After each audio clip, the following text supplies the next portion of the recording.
Hello everyone, I am Premjit Kumar Bhati, PGT Economics, Jawahar Navodaya Vidyalaya, Firozpur, Punjab. We are going to discuss about the third unit of macroeconomics, that is determination of income and employment. And as you all know that this unit is asked for 12 marks in the board examination. So this is a big unit, but we will try to finish it on time. And let us start with the first topic in this unit, that is aggregate demand. So as we had studied in microeconomics, the two types of demand, those are in individual demand and market demand. So individual demand is demand by one consumer for one commodity. Market demand is demand by all consumers for one commodity. And here we have aggregate demand, so it means demand by all for all commodities. Okay, so demand also we say that it is from our expenditures. So whatever is our expenditure, if we will sum that expenditure, we will get aggregate demand, as it is written in the slide, you can see. So aggregate demand represents the total expenditure on goods and services in an economy during a period of time. When we talk about the components of aggregate demand, these are the four sectors of the economy, like household consumption expenditure, investment expenditure, government consumption expenditure, and net export. It comes from ROW, rest of the world. In two-sector economy, we have aggregate demand is equal to C plus I. C stands for consumption and I stands for investment. So our demand basically is for two purposes. Those are consumption and investment. Aggregate supply is identical to national income according to J.M. Keynes. He said that whatever we will produce, if we will add that value, we will get national income. So it is well identical to national income, and AS is equal to C plus S. Means our income goes in consumption and savings. Now we'll talk about consumption function. So consumption function is basically propensity to consume, and we know the means what is the tendency of people with the change in the income. So it shows functional relation between income and consumption,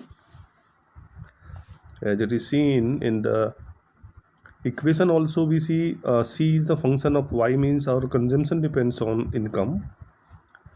And when we talk about the consumption equation or consumption function, it is C is equal to C plus MPC into Y, where C stands for autonomous consumption. We know very well about autonomous consumption is consumption at zero level of income, and MPC is marginal propensity to consume into income, national income that is.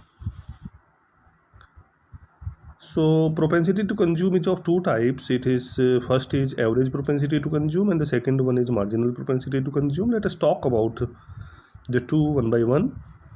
First we'll talk about average propensity to consume, and it refers to ratio of consumption expenditure to the corresponding level of income, and means it is C upon Y, means ratio between consumption and income.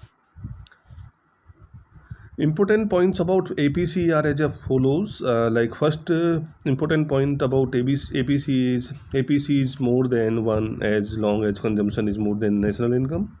It means before the break-even point, APC is equal to 1. Break-even point is where when our savings become zero, means consumption is equal to income, means our whole income goes into consumption. Second point is APC is equal to 1, means at break-even point consumption is equal to national income. So there we can say that is the break-even point. And the third point is APC is less than 1, means beyond the break-even point consumption is less than national income, means a level comes when consumption lags behind the income, means people start saving. Fourth point is APC falls with increase in income. This is very important point, children, that when our income increases, so APC keeps on falling. You have to keep it a point. Fifth point about APC is APC can never be zero. because even at zero level of national income we have to consume, we have to spend on consumption. So this is again very important point of about APC. Now we'll talk about the second type of propensity to consume, that is marginal propensity to consume, MPC. So children, MPC refers to the ratio of change in consumption expenditure to change in income. Means it comes change with the change. Okay, the formula of MPC will be change in consumption upon change in income. Now let us talk about the important points about MPC. A value of MPC varies between 0 to 1, but if the entire national income is consumed, then delta C is equal to delta Y, making MPC is equal to 1. Means at break-even point, MPC will be 1. However, if entire additional income is saved, then delta C will be 0. So MPC will be 0. Means at that point, the additional income goes in the savings. Now we'll talk about saving function. It comes from propensity to save, and saving function, again, it refers to functional relation between saving and national income. Like saving depends on income, and saving function is S is equal to minus C. Why? Because it is a autonomous consumption at zero level of income plus MPS into Y. It's very easy for you to understand. Saving function is also of two types, children. Like first one is average propensity to consume, APS, and the second is marginal propensity to save, MPS. So APS is average propensity to save. Average propensity to save refers to ratio of saving to the corresponding level of income. APS is equal to S upon Y. Okay, now it becomes easy for you to understand because we have already discussed about APC. So APS is S upon Y, APC was SC upon Y, and APS is S upon Y. The important points about APS will be just opposite to the APC. Like first point is APS can never be 1 or more than 1, as saving can never be equal to more than income. Okay. Second point is APS can be 0. At break-even point we know APS can be 0. APS can be 0 and negative also. The important question asks many times that which above the following can be negative or 0. So you have to remember that APS can be 0 or negative. And next or last point about APS is APS rises with increase in income. We know APC decreases, so APS increases. Now next is marginal propensity to save. It is like propensity to save refers to ratio of change in saving to change in income, and formula is MPS is equal to delta S upon delta Y. Delta stands for change. Okay.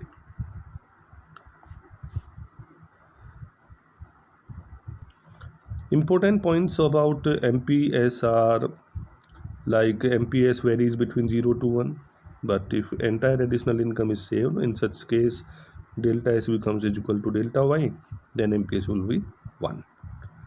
If the additional entire income is consumed, in a case delta S is equal to 0 and MPS will be 0. Okay, so MPS can be 0. Understand it? Now a relationship between APC and APS, and the sum total of APC plus APS is equal to 1. Means because income is either used for consumption or for saving. We have already discussed about it. Now relationship between MPC and MPS, it is also same, like the sum of MPC plus MPS is equal to 1. We can say 1 is equal to MPC plus MPS, MPC is equal to 1 minus MPS, or MPS is equal to 1 minus MPC. Okay. Now capital formation is also known as investment. So what is investment? The meaning is simple. It refers to increase the stock of capital goods during a financial year. Children, in our economics we have two types of investment. First one is induced investment and the second one is autonomous investment. Induced investment refers to the investment which depends on profit expectations and is directly influenced by income level. Okay, like induced is influenced by income, and autonomous investment refers to investment which is not affected by changes in level of income, and it's not induced solely by profit motive. It is income inelastic. Understand it. The question might be asked that which one about from the following is income inelastic. So you have to remember that autonomous investment is income inelastic. It means it doesn't depend on the level of income.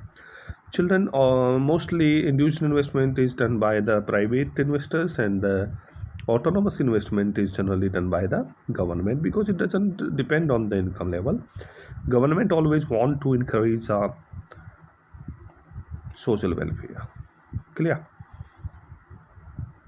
Now we'll talk about equilibrium level of income is determined only at a point where A is equal to AS or S is equal to 1.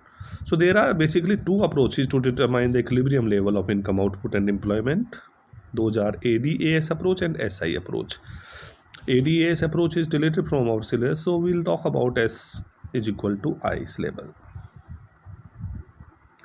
Means according to SI approach, the equilibrium will be at the point where savings are is equal to investment. Simple.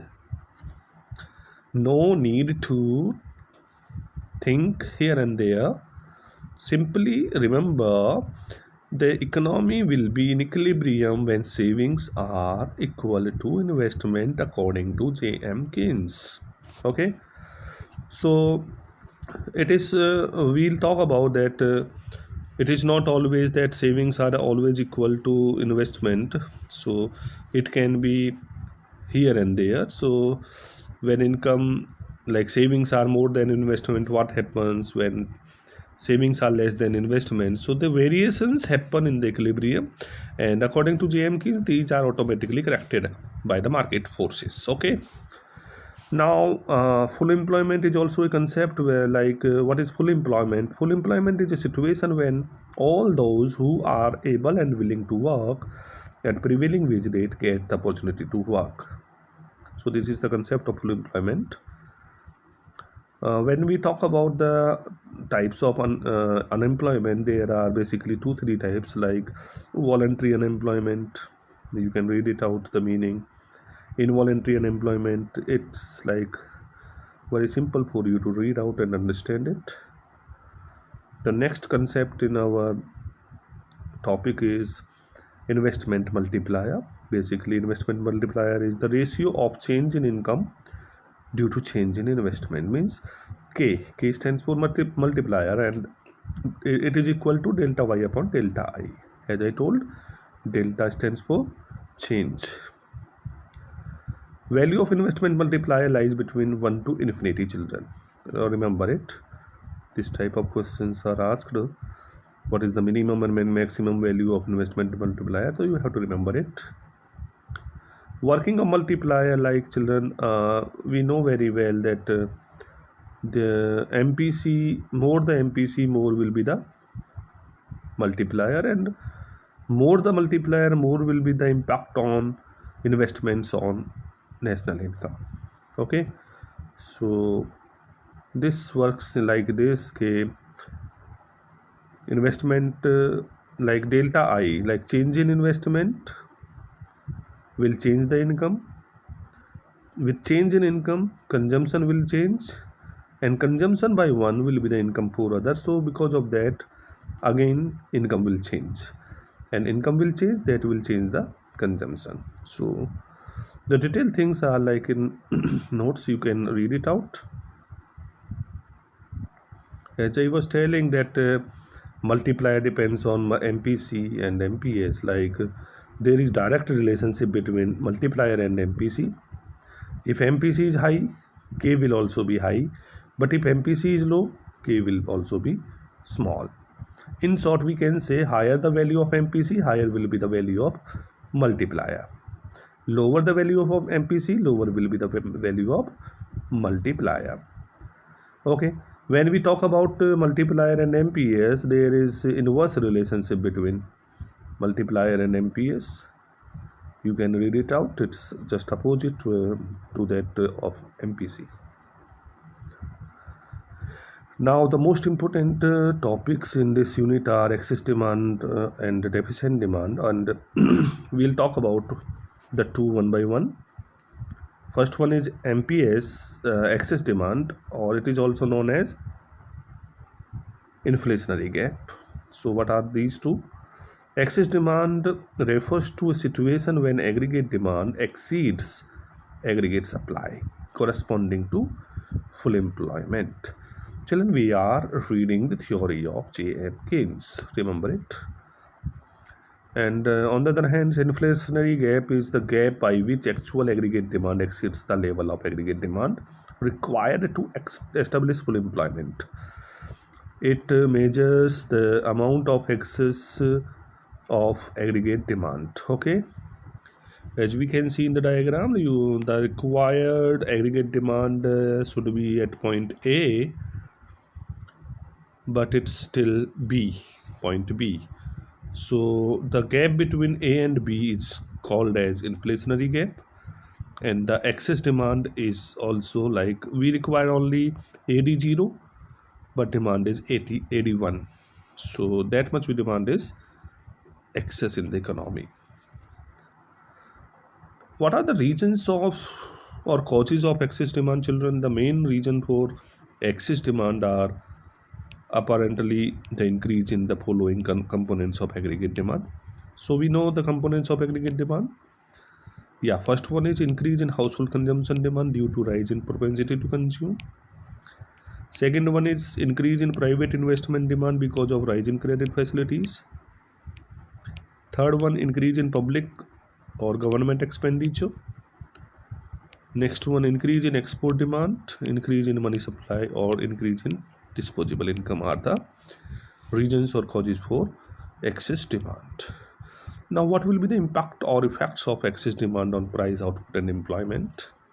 First impact will be on general price level. Excess demand gives a rise to general price level because it arises when aggregate demand is more than aggregate supply at the full employment level. There is inflation in economy showing inflationary gap. Inflationary gap is nothing but inflation, okay? Rise in prices. B point is effect on output, like excess demand has no effect on the level of output. Economy is at full employment level and there is no idle capacity in the economy, hence output cannot be increased. Okay, remember it. Third point is effect on employment. There will be no change in the level of employment also. Already economy is working on full employment, so there is no capacity in the economy. Next one is the economy is already operating at full employment. We have talked about this, we have discussed. So next is how can we correct or control the excess demand? Children, there are basically two policies, monetary policy and fiscal policy. So let us talk first about monetary policy. And children, monetary policy is the policy of central bank of a country to control money supply and availability of credit in the economy. The central bank can take the following steps. The central bank has two tools to control the availability of credit in the economy. Those are quantitative instruments and the second one is qualitative instrument. Okay, so quantitative instruments include bank rate, repo rate, reverse repo rate, open market operations, CRR, SLR, etc. So in case of excess demand, increase in bank rate, increase in repo rate, increase in reverse repo rate, sale of securities in the open market, increase in CRR. Okay, we have already discussed about these in the money and banking part, so you understand it better. Like in this case, in the case of excess demand, the central bank has to reduce the purchasing power of people so that they can demand less. Qualitative may we have imposing margin requirement on secured loans, moral suasion, and introduce credit rationing, etc. Now we have the next one, that is deficient demand, or it is also known as deflationary gap. Children, it is very important for us to understand it, because in excess demand, the demand is in excess, that's not a problem, but the problem comes like when demand is less, and in this situation there will be the two equilibriums in the economy. One will be at full employment and the other one will be underemployment equilibrium. It happens mostly in the developing countries like India, like equilibrium strikes before the full employment, and in that case many resources lies unutilized. So deficient demand or deflationary gap when in an economy aggregate demand falls short of aggregate supply at full employment level, the demand is said to be deficient demand. And when we talk about deflationary gap, it's very clear from the diagram, children. You can see demand is required till B point, that's full employment equilibrium, but the demand is till A point, and the equilibrium strikes at 2 points. Like first it strikes at E point. E shows underemployment equilibrium, children. Remember it. The question comes like this: can the economy achieve employment before reaching the full employment? Your answer will be yes. And what do we call it? J.M. Keynes also called it underemployment equilibrium. So children, remember it. Underemployment equilibrium comes in case of deficient demand or deflationary gap. Okay, the diagram you can write it out and you can understand better. Next thing, reasons or causes for deficient demand. These causes are just opposite to the causes of excess demand. Okay, again the four components of aggregate demand are responsible for deficient demand. Those are decrease in household consumption demand due to fall in propensity to consume, decrease in private investment demand because of fall in credit facilities, decrease in public or government expenditure, decrease in export demand, and decrease in money supply or decrease in disposable income. Now, what will be the impact or effects of deficient demand? We discuss effect on general price level. Children, deficient demand causes the general price level to be fall because it arises when aggregate demand is less than aggregate supply. So it is also known as deflation. Okay. Effect on equilibrium or employment, children, it's very important. And in case of excess demand, we discussed that no impact on employment or output or income. But in case of deficient demand, due to deficient demand, investment level is reduced, which causes involuntary unemployment. Remember it. Which type of unemployment occurs because of deficient demand? So you have to write out involuntary unemployment. Okay. Effect on output, what will be the effect? Low level of investment, and employment implies low level of output. Now again, measures to control the deficient demand. Again, the two policies are there: fiscal policy and monetary policy. So monetary policy is taken care by the central bank, and it has two tools: quantitative tools and qualitative tools. So in case of deficient demand, bank rate will be decreased, repo rate decrease, reverse repo rate decrease, purchase of securities in open market operations decrease in CRR. When we talk about qualitative instruments, RBI will impose or decrease margin requirement, moral suasion will be there, and reduce in credit rationing. So fiscal policy में what happens? Like fiscal policy में revenue policy, decrease taxes, governments will impose less taxes on people so that their purchasing power will be increased. Increase in expenditure like welfare programs, developmental programs, or unplanned expenditure will increase by the government so that people will have more disposable income with them to demand. Next is decrease in public borrowing or public debt. Like government can borrow from public, so government should decrease it, because if government will borrow less from people will get more income to spend on consumption or investment, so demand will increase. So children or everyone watching, thanks a lot spending your time. Hope you must have liked it. Thank you. Have a good time ahead.